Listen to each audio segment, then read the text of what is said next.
warahmatullahi wabarakatuh.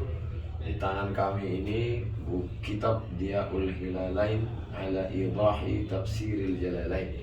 Tafsir Jalalain yang selalu kita baca, termasuk di Ma'had tempat Ustaz Abdul Somad membaca Jalalain.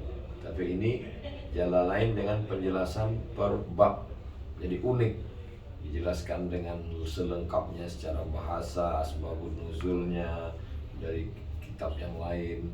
Sangat bermanfaat. Mudah-mudahan kitab yang ditulis langsung oleh penulisnya bersama kita, Tengku Mulyadi M. Jamil, bermanfaat untuk umat, bil khusus daya pondok pesantren, tidak hanya di Indonesia, di Malaysia, di Patani, Thailand, di Brunei Darussalam, di bumi Melayu Nusantara khususnya, amat sangat bermanfaat.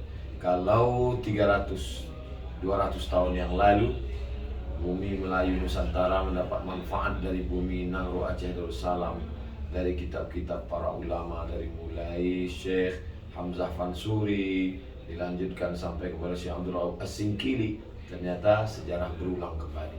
Hari ini Nusantara dapat menikmati kitab Diyaul Hilalain ala Idahi Tafsir Al-Jalalain. Berkah selalu. Assalamualaikum warahmatullahi wabarakatuh.